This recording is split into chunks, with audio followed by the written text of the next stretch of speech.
जिले के आलापुर सुरक्षित विधानसभा क्षेत्र में सियासी सरगर्मी बढ़ी है। प्रचार प्रसार शुरू हो गया है। 3 मार्च को मतदान होना है। 6वें चरण में यहाँ इलेक्शन है। 1 चरण की वोटिंग हो गई है। कल 14 फरवरी को दूसरे चरण की 55 सीटों के लिए मतदान होगा। यहाँ भी प्रचार प्रसार शुरू है। यहाँ बीजेपी ने जो वर्तमान विधायक है उनके स्थान पर उनके ससुर पर दाव लगाया है। बहू ससुर के लिए वोट मांग रही हैं। पहले ससुर बहू के लिए वोट मांगे, अब की बार जो है बहू ससुर के लिए मांग रही हैं। भैया आपका बहुत बहुत धन्यवाद। हमारे वो अभिभावक हैं, हमारे गार्जियन हैं पूर्व विधायक जी, और उनका बड़ा त्याग तपस्या, बड़ा संघर्ष रहा पार्टी में, आप सब जानते हैं। और उनके ही आशीर्वाद से मुझे विधायक बनने का अवसर मिला, मुझे समाज सेवा करने का अवसर मिला।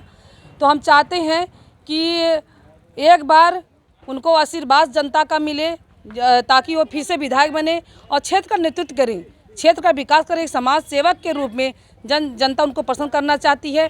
तो पहले तो हमारे वो अभिभावक के रूप में गार्जियन हैं।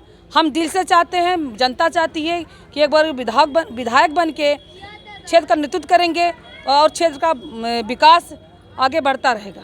कहीं मनमुटाव तो नहीं, आपका टिकट काटा गया? नहीं, कोई मनमुटाव नहीं है। जिनके माध्यम से हमको यहाँ तक सफलता मिली, और अगर वो हमारे गार्जियन है तो कोई मनमुटाव तो हम सोच ही नहीं सकते जीवन में कि उनके प्रति हमारे अंदर कोई मनमुटाव हो।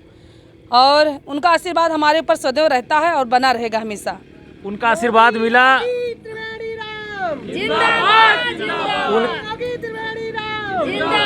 उनका आशीर्वाद मिला तो आप विधायक बनी और अब की बार आप सहयोग कर रही हैं। पूर्ण रूप से हमेशा सहयोग रहेगा। और उनके हम बच्चे हैं, हम उनकी बहू हैं, तो बहू बेटे कहीं नहीं जा पाएंगे परिवार से। तो उनका हम क्या उनका सहयोग कर पाएंगे, उन्हीं का सहयोग हमारे ऊपर रहता है। आलापुर विधानसभा क्षेत्र में 5 साल आपने प्रतिनिधित्व किया। क्या लगा कि कुछ काम रह गया, जो बड़ा काम जो नहीं हो पाया? कुछ काम तो आपके द्वारा हुए, चाहे नगर पंचायत हो, चाहे सड़कों का मामला हो। कुछ ऐसे काम जो आपको लगता है कि आपसे छूट गए, चाहे कोरोना काल के चलते या किसी कारण? देखिए, सबसे पहले मैं माननीय मुख्यमंत्री जी को बहुत बहुत धन्यवाद देना चाहूँगी, और हमारी आलापुर की जनता उनकी बहुत आभारी है कि हमारे आलापुर विधानसभा में 2017 में जब से सरकार बनी, 2 नगर पंचायत हुई। सबसे बहुत महत्वपूर्ण विषय तो ये है। और आप देखते होंगे रोडों का जाल बिछा हुआ है। हाँ, कुछ बीच में महामारी ऐसी आई, जो भयानक महामारी के चलते कुछ जो गांव में विकास होना था वो नहीं हो पाया। और फिर भी हमारी सरकार आज महीने में 2 बार राशन दे रही है, किसान सम्मान निधि मिल रहा है, बिजली मिल रही है, पानी मिल रहा है, हर प्रकार की सुविधा मिल रही है। जनता इससे संतुष्ट है। जो हम गांव में भ्रमण कर रहे हैं, हम देख रहे हैं, जनता बिल्कुल मोदीमय योगीमय हो गई है। डोर टू डोर आप प्रचार प्रसार कर रही हैं। एक पूर्व विधायक जी को जब से टिकट मिला है तो सोशल मीडिया पर और चौराहों पर लोग चर्चा कर रहे हैं एक ब्रह्मचारी जी वाले। हमने उनसे भी पूछा तो उन्होंने बताया।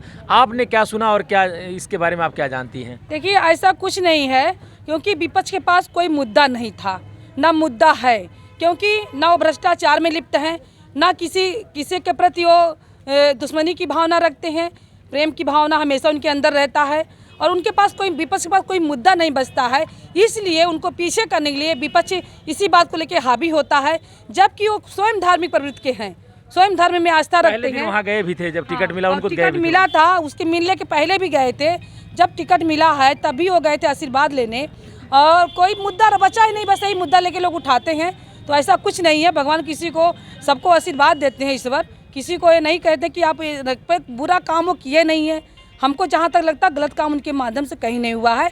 इसलिए विपक्ष काफ़ी परेशान, घबराया हुआ है, कहीं हम विपक्ष के लिए दिक्कत ना हो जाए। इसलिए उन लोग इस पर चर्चा करना चाहते हैं, इसी विषय को लेकर उन लोग उभरना चाहते हैं। लेकिन उनके उभरने पर पानी फिर गया है। अब वो आगे बढ़ नहीं सकते। विपक्ष जिसको आस्था के रूप में ईमानदार व्यक्ति के ऊपर लक्षण लगाना, कभी वो व्यक्ति आगे नहीं ईमानदार व्यक्ति परेशान हो सकता है, लेकिन घबरा कभी नहीं सकता, पराजित नहीं हो सकता है।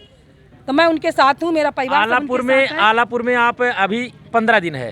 हाँ। लड़ाई किसके बीच अभी तक देख रही हैं? आलापुर में हमारे समझ से तो लड़ाई किसी के बीच में नहीं है। भाजपा यहाँ से केवल चुनाव लड़ रही है। इसी जनता जनार्दन के सहयोग से भाजपा आगे बढ़े, बीजेपी की सरकार बननी है, और उनके सामने कोई नहीं है। बहुत लोग तो अपनी बहुत बड़ी करते हैं लोग, लेकिन जब जनता से जाके पूछिए, जिनके घर में चूल्हा नहीं जलता था आज उनके घर में चूल्हा जल रहा है, जिनको किसान सम्मान निधि उनके खाते में पैसा पहुंच रहा है, महिलाओं को जो वृद्धा महिलाएं उनको पेंशन मिल रहा है 1000 रुपया हमारी सरकार ने घोषणा पत्र में कहा है कि चुनाव के बाद 1500 1500 रुपया हो जाएगा। हमारी सरकार जो कहती है घोषणा पत्र में उसको करके दिखाती है, अन्य पार्टियों की तरह केवल वादा नहीं करती है। धन्यवाद। आपने अभी आलापुर की स्थानीय विधायक अनीता कमल को सुना, जो अपने ससुर के लिए वोट मांग रही हैं, डोर टू डोर कैंपेनिंग कर रही हैं। तो विधानसभा चुनाव बड़ा महत्वपूर्ण होने वाला है, सभी दल के प्रत्याशी ताकत झोंके हुए हैं। ऐसे में 3 मार्च को जब वोटिंग हो जाएगी और 10 मार्च को परिणाम आएगा तो स्थिति साफ होगी।